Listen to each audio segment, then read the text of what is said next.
O Bitcoin não é regulado pelas agências, não está sujeito à interferência dos governos, não tem um gestor, é previsível, é deflacionário. Enfim, todas as características que fazem para muitos com que ele seja visto como o ouro digital, uma reserva de valor que deveria subir em momentos de crise, se valorizar em meio a um cenário de temor em alta e ações em queda, certo?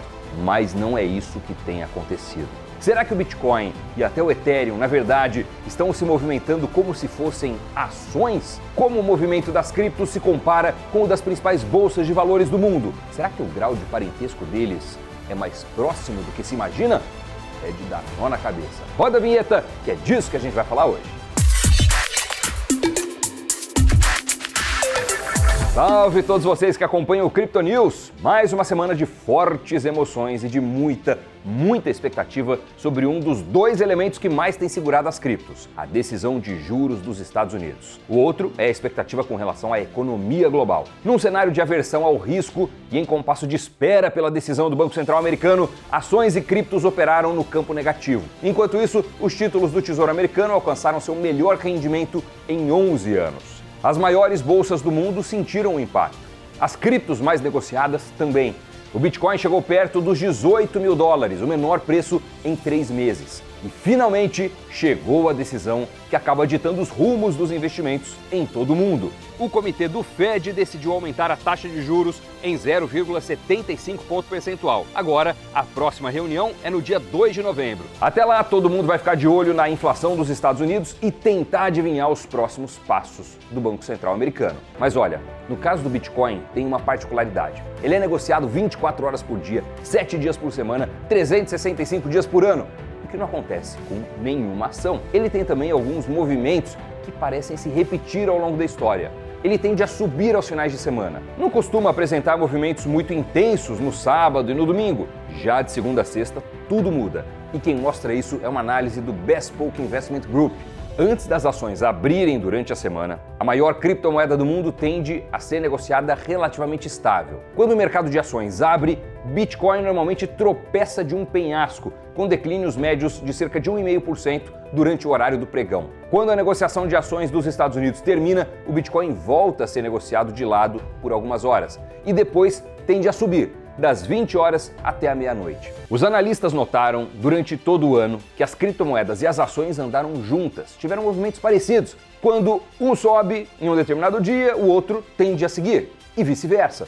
As correlações entre ações e Bitcoin têm sido fortes, e a relação é ainda mais pronunciada entre o Bitcoin e as ações de tecnologia, que são mais voláteis e às vezes podem ser consideradas apostas mais especulativas no mercado. Isso é, em certo sentido, surpreendente, porque, teoricamente, o Bitcoin deveria ser descorrelacionado dos ativos de risco regulados do mercado tradicional. Ele não tem interferência do governo, não tem gestor, é previsível, enfim, todas as características que fazem, para muitos, com que ele seja visto como o ouro digital, como eu disse lá no começo, uma reserva de valor que deveria subir em momentos de tensão, de crise, se valorizar em meio à queda dos ativos de risco tradicionais, mas não é o que tem acontecido. Segundo os analistas, enquanto o mercado de ações dirige o táxi, o Bitcoin tem sido o passageiro involuntário na parte de trás. Agora vamos dar uma olhada em um gráfico com o desempenho do Bitcoin e do Ethereum, as duas maiores criptos em valor de mercado, e comparar essas duas com a Bolsa de Nova York e a Nasdaq, que tem em sua maior parte ações de tecnologia listadas. Bolsa de Nova York, linha amarela, Nasdaq laranja, Bitcoin, candlestick, Ethereum, linha azul. Repara nas tendências. Por exemplo, entre março e abril, todos com tendência de alta. Entre abril e maio, todos com tendência de queda.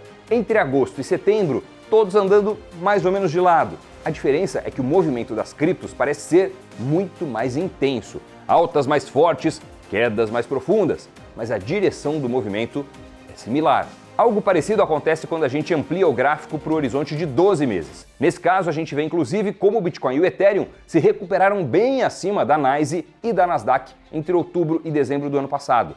Num ciclo positivo de bull market, as criptos tendem a voar bem mais alto. Ou seja, o que se vê na prática é que o Bitcoin e o Ethereum também têm adotado um comportamento de ativo de risco muito similar em direção ao das ações de tecnologia e ao da Bolsa de Nova York, a principal do mundo. Assim, os fatores de volatilidade que estão levando a esses movimentos de sobe e desce na Bolsa, e ultimamente mais de desce do que de sobe, são os mesmos que estão direcionando os trades no mercado cripto. Em outras palavras, criptos estão se comportando como ativos de risco, como ações, mas com maior intensidade. Olha o desempenho da NYSE em 12 meses. Queda de 10%. Nasdaq, no mesmo período, acumula uma queda de 22%. Já o Bitcoin e o Ethereum registraram quedas que ultrapassaram os 50%. Na queda é um sabor amargo. Mas vamos dar uma olhada numa janela maior, de 5 anos. NYSE, alta de 18,7%. Nasdaq, alta de 77,3%. Bitcoin e Ethereum, altas que ultrapassaram os 330%. Acho que isso dá uma maior dimensão de como o mercado cripto vem se comportando. Correlacionado com ativos de risco, mas com movimentos mais fortes. Quem gosta de cripto, aguenta firme e foca no longo prazo. Já deixou o like aqui nesse vídeo? Clica aí para se inscrever também no Invest News se você ainda não é inscrito ou inscrita. E bora para os Criptopitacos. Segundo o analista Diego Consimo, fundador da Cripto Investidor, é provável que com a alta dos juros nos Estados Unidos, o Bitcoin atinja novas mínimas inferiores a 17.622 dólares, registrados em junho desse ano. Essa seria a zona a ser observada nesse momento. Ainda de acordo com o analista, se os touros conseguirem sustentar, as perdas poderão ser estancadas nesse nível, formando um fundo duplo, uma configuração gráfica que costuma indicar reversões de tendência. Só que uma vez quebrada, o preço do Bitcoin poderia entrar em águas ainda não navegadas no atual ciclo do mercado. Charles Hoskinson, o criador da criptomoeda Cardano, é famoso por bater boca na internet com os críticos dos seus projetos. Seu mais novo alvo foi um usuário anônimo do YouTube que deixou um comentário numa live realizada por ele. As críticas foram direcionadas ao hard fork Vasil, apelidado pelo crítico de Vaselina. O usuário acusa a atualização de ser uma farsa recheada de bugs e não entregar o que a equipe da Cardano promete. Esse Vasil é uma atualização muito aguardada pela comunidade da Cardano, que promete melhorar a forma como os contratos inteligentes funcionam e tornar as transações mais rápidas.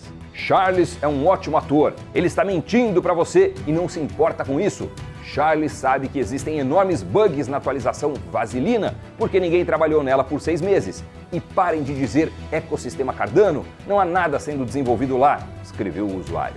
Ao invés de ignorar o comentário, o empresário resolveu rebatê-lo no Twitter. Abre aspas. Às vezes os delírios são tão fortes que formam um universo paralelo onde Vasil é vaselina. Aqueles que vivem nele serão para sempre Vaseline Heads, cabeças de vaselina. Chega! Criptagira!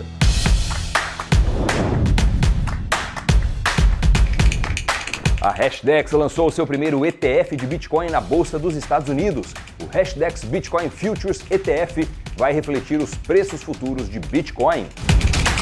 Os Estados Unidos estão processando o influencer que promoveu o lançamento de uma criptomoeda falida. Os reguladores americanos reclamam que ele não foi transparente sobre quanto ganhou para promover o projeto Sparkster e sumiu do mapa. O FCA, principal órgão regulador do Reino Unido, alertou os investidores sobre a exchange FTX. De acordo com a autoridade, a empresa não tem autorização para oferecer produtos e serviços no país e cidadãos britânicos que usarem a FTX podem perder todo o seu dinheiro. A Binance vai inaugurar escritórios no Brasil e promete lançar cartão de débito para pagamentos em criptomoedas. A exchange terá escritórios em São Paulo e no Rio de Janeiro a partir do mês que vem. Muito obrigado por sempre acompanhar o Crypto News. Se você curtiu, deixa aí o like, o seu comentário e se puder se inscreve no nosso canal. É bom ter você por aqui. Bons investimentos e até o próximo programa. Tchau, pessoal!